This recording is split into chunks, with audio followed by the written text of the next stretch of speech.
Kia ora tātou nai mai haere mai. Good afternoon. My name is Sharon Lloyd. I'm the General Manager of the Trans-Tasman Business Circle here in New Zealand, and it is my pleasure to welcome you to today's virtual briefing with our guest of honour, Martin Snedden, CEO of New Zealand Cricket. Martin, welcome and thank you for your time today. It's brilliant to have you with us. Second speaker in the new Sports Connect series, which we are thrilled to be working together with Rachel Froggatt and Women in Sport Aotearoa on. The theme, of course, is around leadership from lockdown, as we were chatting and realizing that across the world, all sport, high performance, grassroots is on hold, and many sports organisations at all levels are fighting for survival.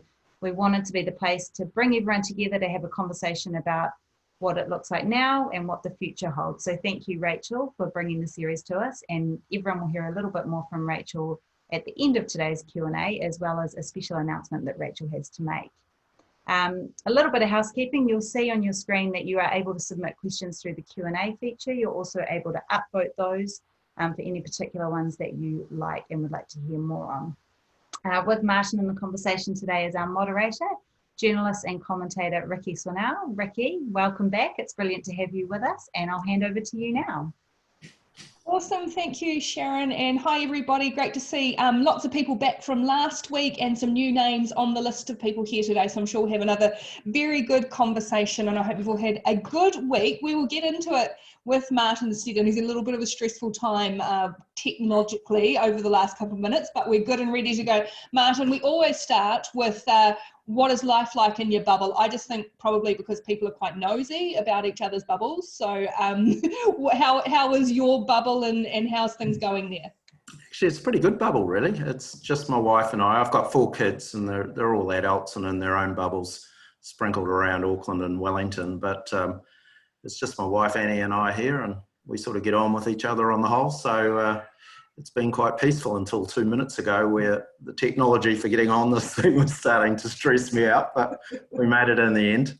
Oh, good, and good to hear that you're still getting on. That's very important for bubble life. But let's get into it then. And you're obviously on the board of New Zealand Cricket and involved in some of their quite significant projects. We'll start first with the board side. I guess, do things change for a board in a crisis situation like this? What is your role at the moment with New Zealand Cricket?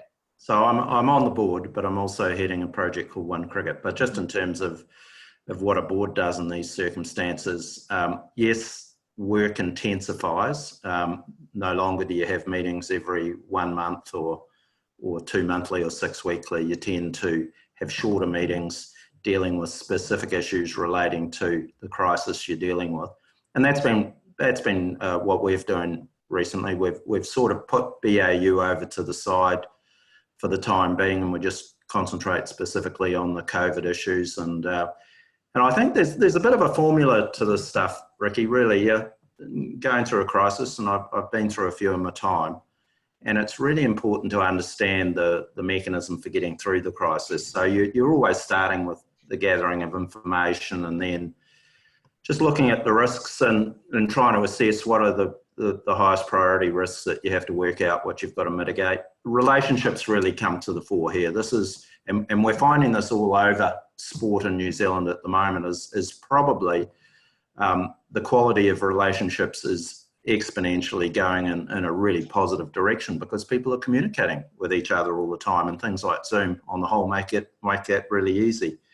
And then it's really important that the leaders get into decision-making mode, where they make quick decisions that are obvious, where they are prepared to take time to make the difficult decisions. And it's always then about painting a picture. You know, because the people you're responsible for, they want that picture all the time. They need it updated all the time. So right at the moment, it's been more about what's the response, the immediate response to the crisis, but it will very quickly get into how we're going to recover.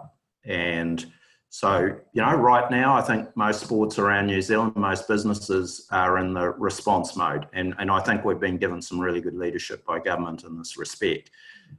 Then it's about recovery. And so that's what people will start focusing on fairly shortly, I think. Have there been hard decisions in the last couple of weeks?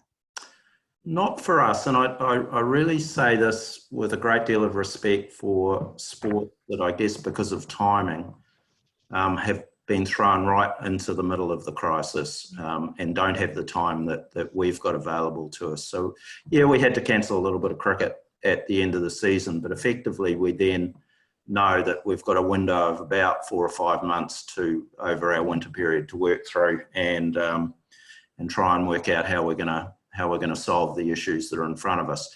So, you know, other sports are right in the middle of that. We sit back, we watch them very closely, we talk to them, we learn from them, and it gives us time to make a little bit more considered decisions. And I think some of our biggest decisions are yet to come.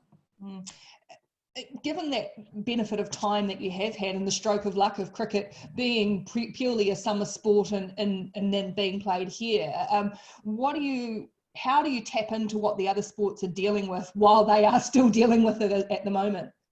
Relationships, communication, and this is where we're fortunate, I think, and I'd like to do a bit of a shout out to Sport New Zealand on this. I think over the last year or so, they have facilitated an enormous amount of conversations happening between sports. People have got to know each other better.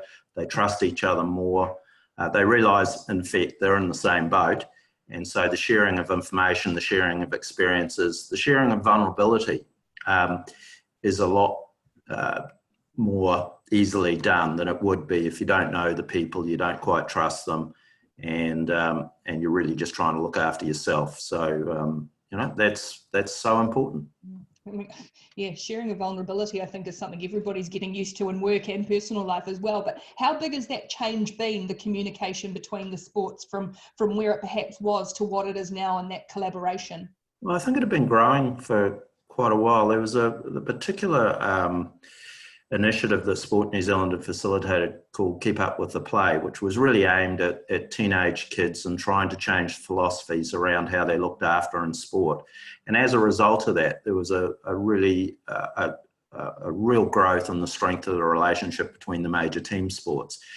So we've picked up on those relationships and we've now extended it. So for example, in the last few days, and this is in recognition of the fact that although we have no idea really what the future holds at the moment, we are hopeful that community sport in particular will get the green light sometime towards the middle, maybe the last part of winter. Now, we need to try and ensure that we all work together if we can to ensure that the winter sports, if they can run truncated seasons at that time. So we've reached out to the team sports and said, let's get into a really good conversation about this, because cricket wants to see those other sports being able to do something if they can. So let's see how we can cooperate to help that process. And so that conversation's just starting off. But we can do that much more easily because we know each other. We know the things we're dealing with, and it's a really neat thing to be in the middle of when everyone's, you know, facing major challenges. From what you're seeing, at least anecdotally, how is New Zealand's situation in the sporting landscape different, perhaps what's happening in the rest of the world? Just as cricket, I think, had a little bit of time to think about things before thrown in the deep end, I think New Zealand as a nation likewise could see what was happening elsewhere in the world and start to think about how we would respond to this. And so we've seen it again today with the latest announcement that the number of positive tests today is only 8. And so New Zealand really, I think, was able to get on the front foot because we could learn from the experiences of others.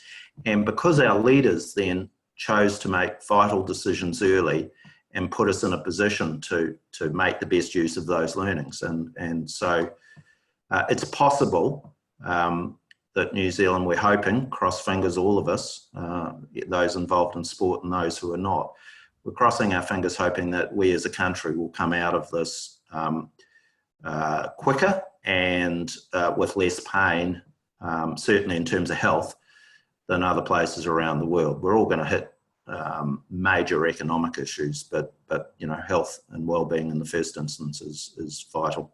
Yeah. Oh, that's great. I hadn't seen the new numbers today. That's awesome news. Talking about that economic side, and obviously a huge part of that is international travel. It's massive in the spaces that you've worked a lot in events.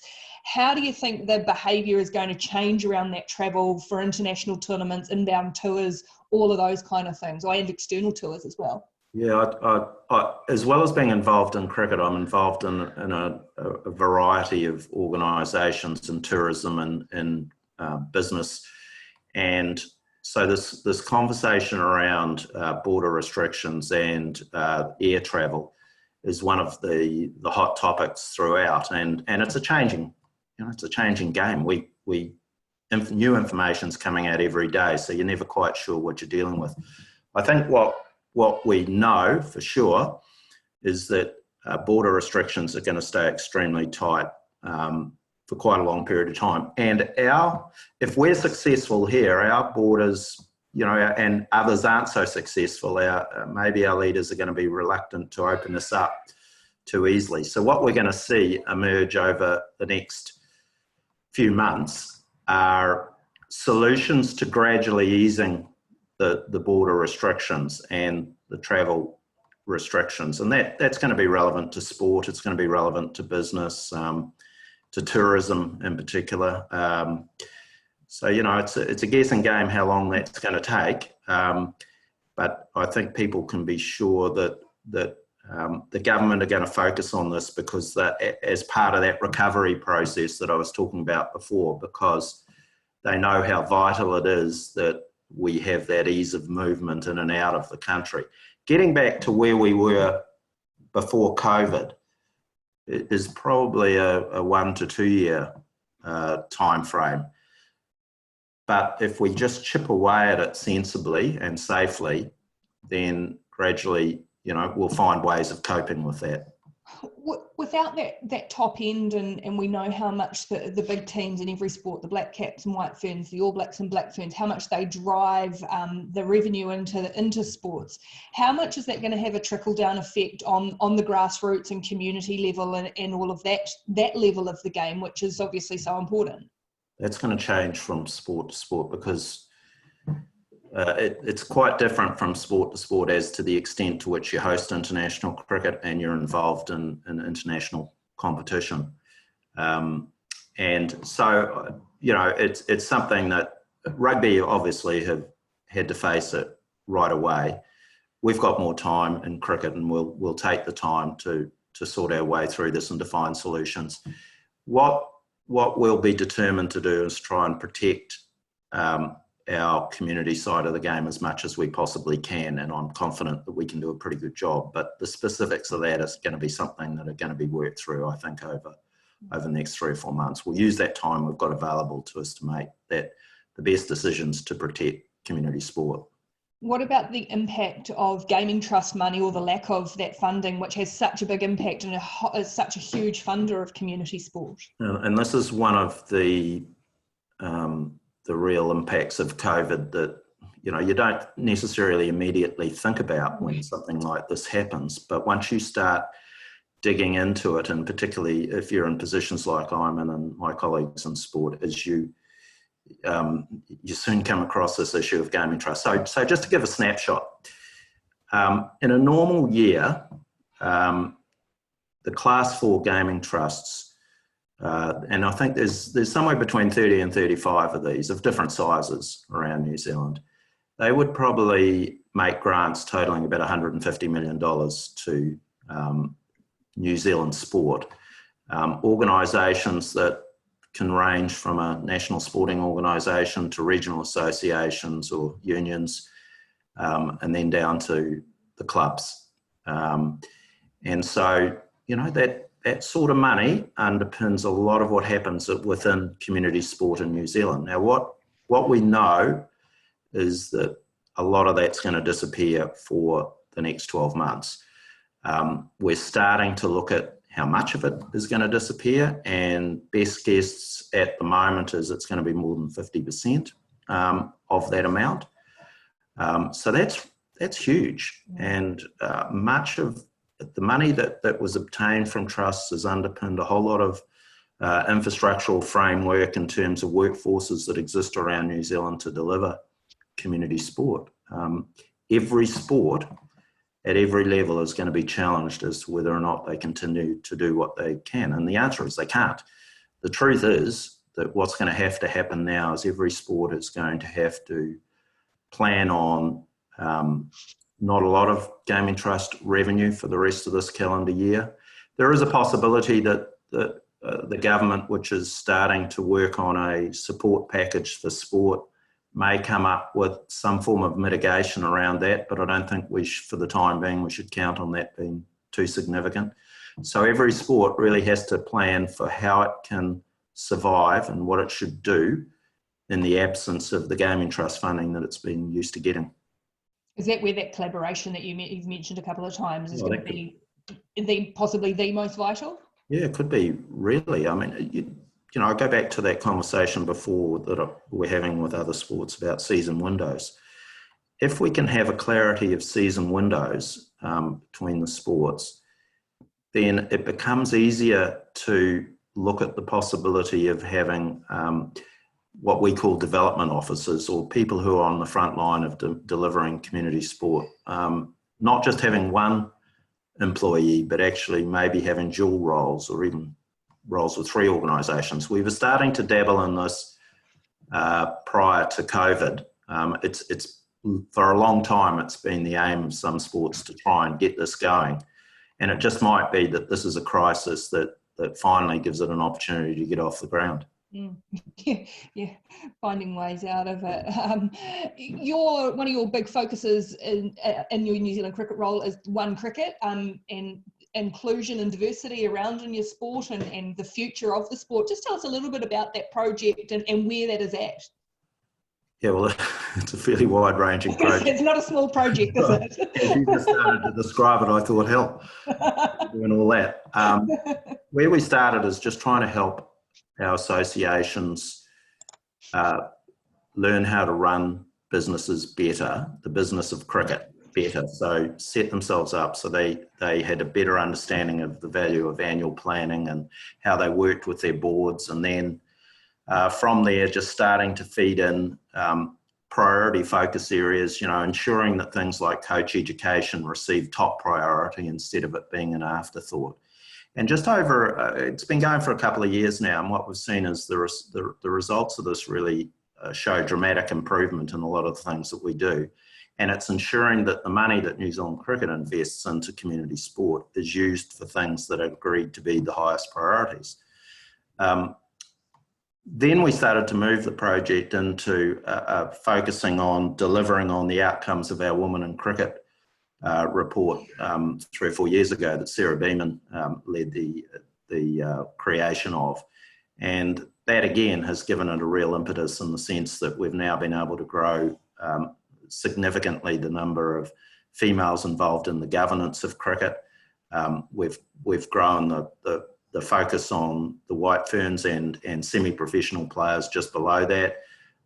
We've grown the workforce, female workforce within cricket in a big way.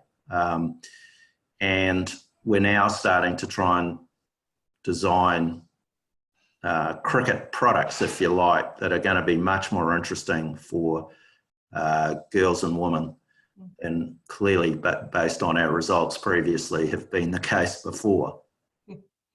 Obviously, a big part of that is the ICC Women's World Cup coming next year. I know you're not specifically involved in that, but it's all full steam ahead in terms of the planning and organisation. What does having events like that in New Zealand do in the experiences that you've had in the past with rugby and cricket?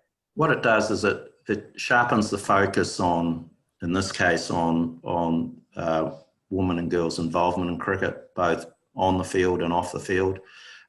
It provides a much greater understanding to people who carry views that girls can't play cricket. It demonstrates them really clearly that they can, and you only had to watch the T20 World Cup at the MCG a few weeks ago to see what can happen if you get that dead right.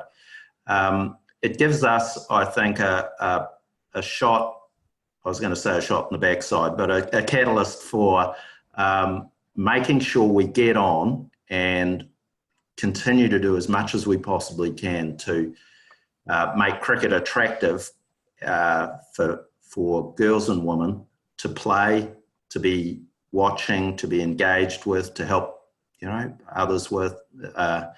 It's invaluable from that point of view. So, you know, our team that's concentrating on that, the building of that event is flying ahead at full steam, and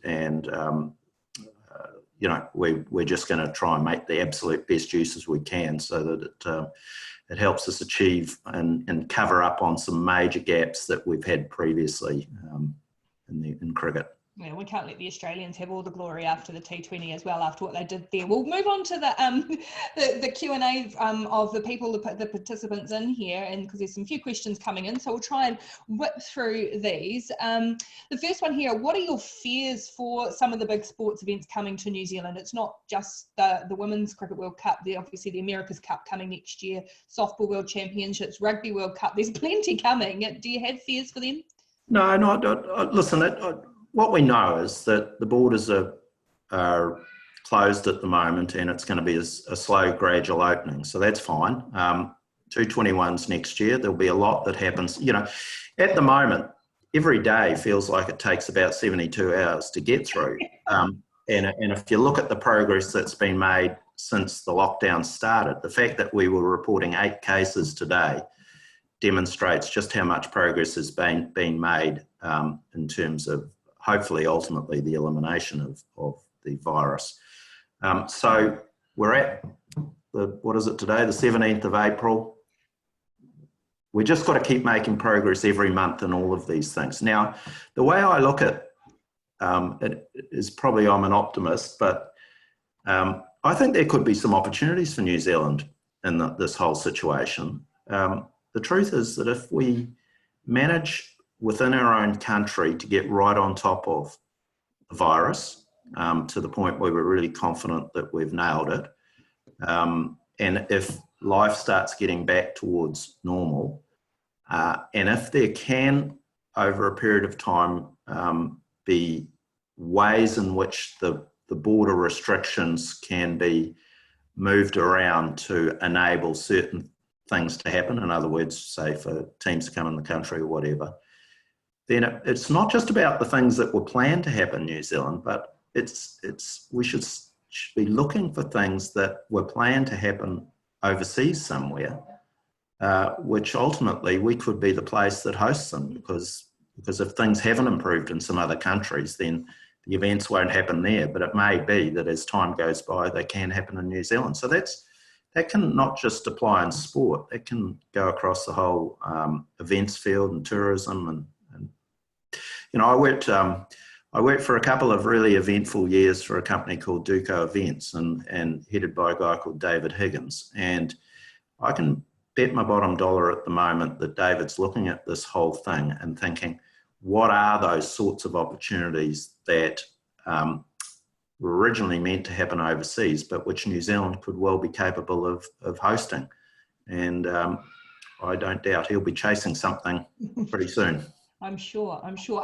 This has probably been sort of partly addressed. I know we've talked about the gaming trust money and that issue, but what do you see as possibly the biggest issue facing the sporting industry post-COVID?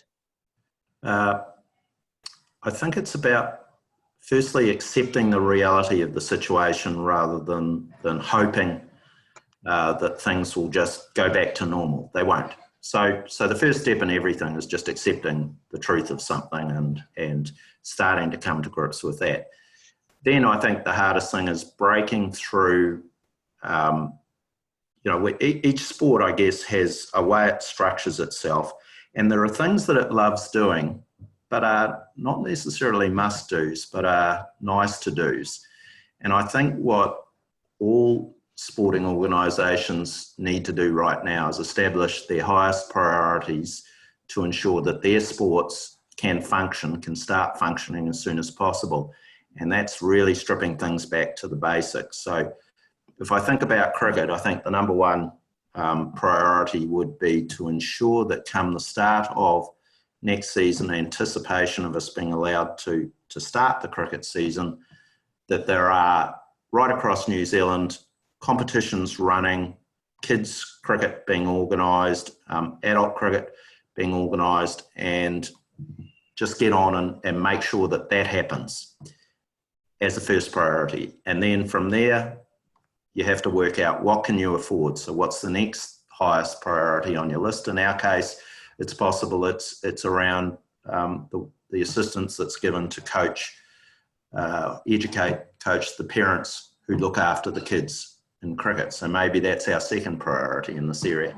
And so you just build up a whole bunch of priorities. You might have 5 or 6, and if they're in the right order and you look at your resources, then you apply the resources you need to achieve the first priority, then the second, and then see what you've got left over and do the third, and then do the fourth until you run out. I like this one, no pressure. What advice have you got for the government and the Minister of Sport for us to go forward with the big events next year? I think he'll be really keen to see that happen. He's a great sports fan anyway. That's why he's got the position.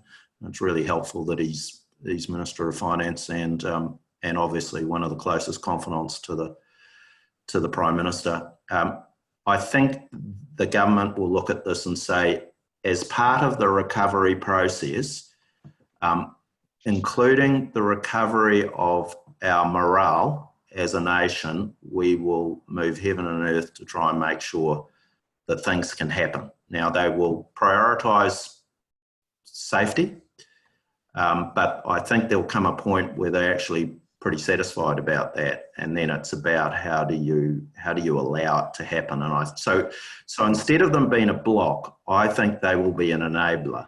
Right now they can't think too hard about that because they've got to deal with the immediate issue, but it won't be too long before they're into that whole enabling recovery process mindset. Probably sort of touches on a little bit what you were talking before, because everything is so short-term thinking at the moment, getting through every 72-hour day. So how do you balance those short-term and immediate issues without losing sight of the long-term and being very aware of what the short-term decision-making has on the long-term? And it is really difficult. And I was in a tourism meeting this morning for 2 hours, and we got onto this because we were trying to work out how could we balance helping tourism businesses just survive the next 4 weeks, the next 8 weeks. And so there are a series of functional things that need to be done to help people. And part within sport, for instance, and right across New Zealand, the wage subsidy has been something of a major boon. So we've been really helping our sports organisations understand how they can apply, whether they're eligible, and get on and do it. And that gives them a bit of breathing space. But this is also a great opportunity where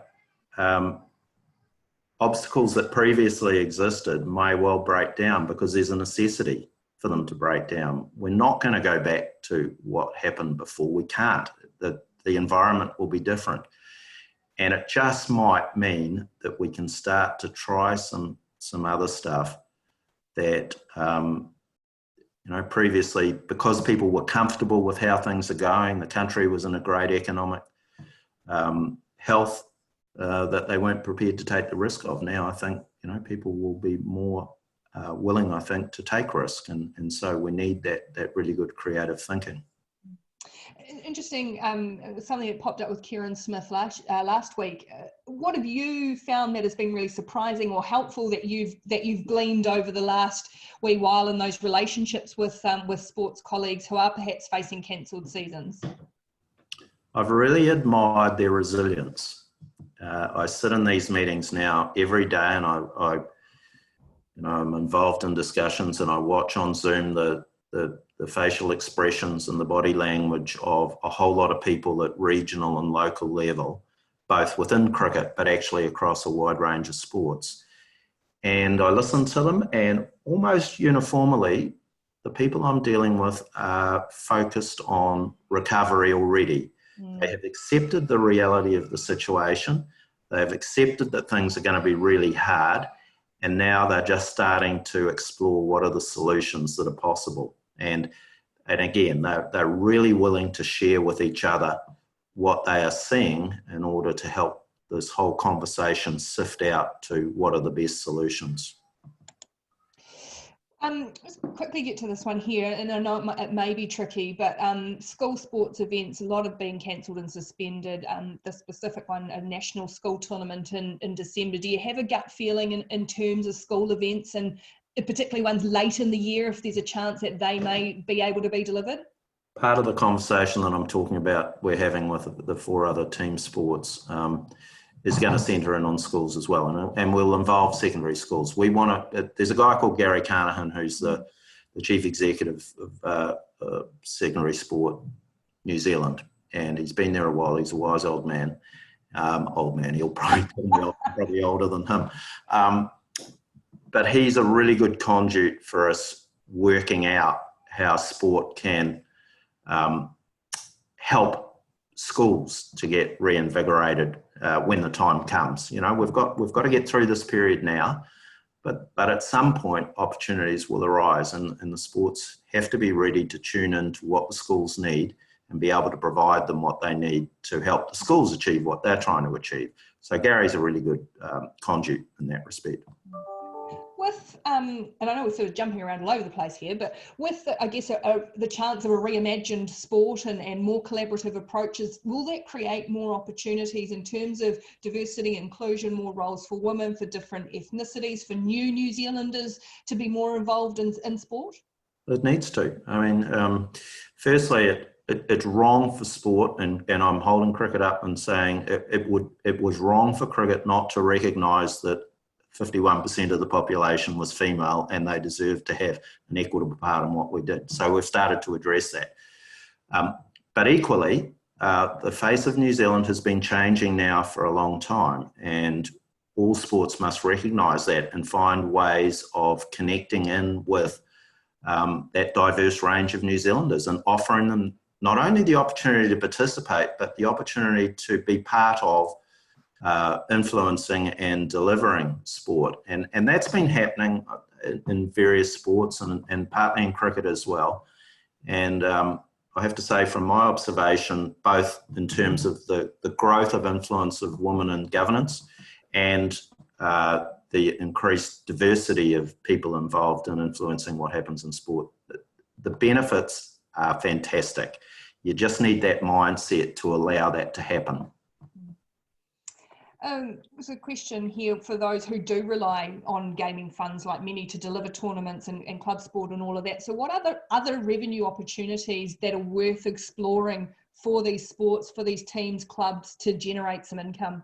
So this is going to be a major problem, because when you get hit with a crisis, you know, Gaming Trust just happens to be one part of that. Sponsorship is another one where, you know, we've got stories emerging of business all over New Zealand starting to struggle. So it won't be, not that it was ever always easy to get sponsorship money, but it certainly won't be easy going forward. So organisations who are after sponsors are going to really have to think about not only what they want from the sponsor, but actually what is the tangible value that they can provide to businesses they wish to connect with, not just in a cash sense, but maybe in kind type assistance as well.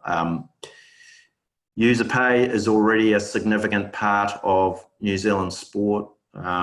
Cricket has been seen as an expensive sport. We've actually got to somehow reduce the cost of participation in cricket to sort of deal in part with that issue. But this is going to be a really hard place for people to be in for the next period of time. I'm conscious that we're sort of starting to get pressed for time, and there's so many sort of a different range of questions here. So I'll look at a couple around a chance. Is there a chance in a recovery like this to grow a volunteer base, if possible, within the sports? And I guess what advice for charities who work in sport as well? I know that's sort of trying to meld two things not very well together. No pressure. Start with the volunteers.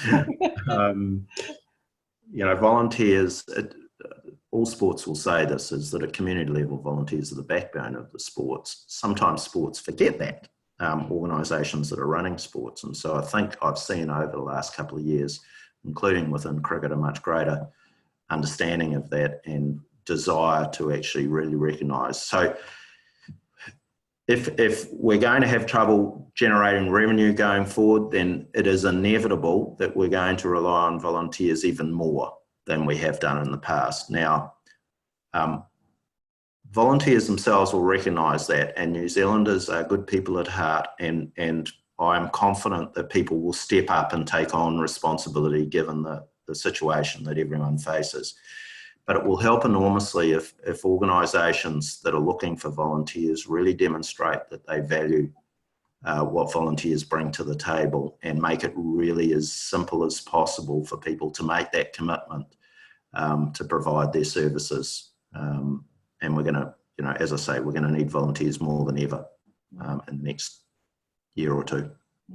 Well, I know there are so many other questions here, so hopefully in some way, shape or form we'll get a chance to get these to Martin and to get them answered, because there are some very diverse thinking and lots of different needs. I know a few people have asked about the 2021 Cricket World Cup, and as I said, that's not really Martin's domain, so probably best to direct all of that back to Andrea Nelson and her team, but I do know that they are, Martin, as you said, full steam ahead, and fingers crossed that we're all ready to go for that, which will be amazing next year. Yeah, I think that they'll carry on, fully expectant that they'll be delivering the Women's World Cup in February, early March next year. All right, we'll hand back over to Rachel Froggatt, to go through today's poll question. We always like to get some feedback on these things, and I know she's got an announcement about what's coming back, and then we'll wrap it up with Martin in a moment. Rachel, you've got to turn your mic off mute first. Martin's not the only one having technical issues. So it is my privilege to wind things down today. There is a poll up on the screen, and we'd really like to get your views on a couple of questions there. There's 4 very quick ones that you can fill in while I give a massive thank you to Ricky Swanell, who for a second week in a row has done a smashing job looking after our guest speaker and taking us through not only the questions we've prepared, but also from the audiences as well. And then also to Martin, who I know is juggling many things right at the moment. So thank you so much, Martin, for taking the time out of your day and your busy week to give us some insights as well. My pleasure, Rach.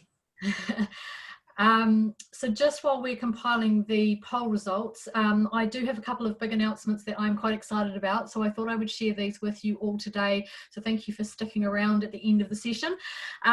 So next week and the week after, we're actually going to be shifting the time of this Leadership from Lockdown series to, I'm afraid to say, 7:30 a.m. in the morning next to Friday the 24th of April and Friday the 1st of May. But that's actually for a really exciting reason, because next Friday we will be hearing live from Zurich Sarai Berriman, who is Chief Women's Football Officer for FIFA, and she will be buzzing in to tell us about the world of football all around the world and the reaction to the COVID-19 crisis at the moment. You'll recall that Sarai and her team delivered an exceptionally successful FIFA Women's World Cup last year, so her insights will be amazing. The following week, on Friday, May the 1st, we will be beaming live from Dublin, and Katie Sadlier will be coming in as General Manager of Women's Rugby for World Rugby to talk to us about the impact on World Rugby around the world, but also obviously we are hosting the Women's World Cup here in New Zealand at the end of 2021, so no doubt she'll have some amazing insights there as well. And then finally, on Friday the 8th of May, I'm quite excited. We will go back to our normal regularly scheduled programming in the afternoon on the Friday that day. And we'll actually be hearing from microbiologist Dr. Susie Wiles, who will be coming in to talk to us about how sport can prepare for live sport again and participation again, and how we can safely and securely involve people in the community back into sport. So the next 3 weeks will be very exciting. So hopefully all of you can join us. So we'll go through the poll results really quickly. So how do you feel as a business person now? 51% of people say they feel challenged, and 48% say they feel innovative. So a bit of a mixed bag there. Is the government doing a good job in this crisis? 93% of you believe yes. So that is a very, very strong result there. For your business planning, what is your estimate of when this will be over? 70% of you are now saying 12 months or more. That's a significant jump from last week, where people were somewhere split between 3 and 6 months. So our timelines really are starting to move now. And then finally, did the V-Event today meet your objectives? And 100% yes. So we like to hear that feedback. Whoop, whoop. So Well done to Ricky. Thank you again to Martin. And this is going to be posted live on our Facebook and website shortly after this, so you can share it around. Thank you, everybody, and goodbye.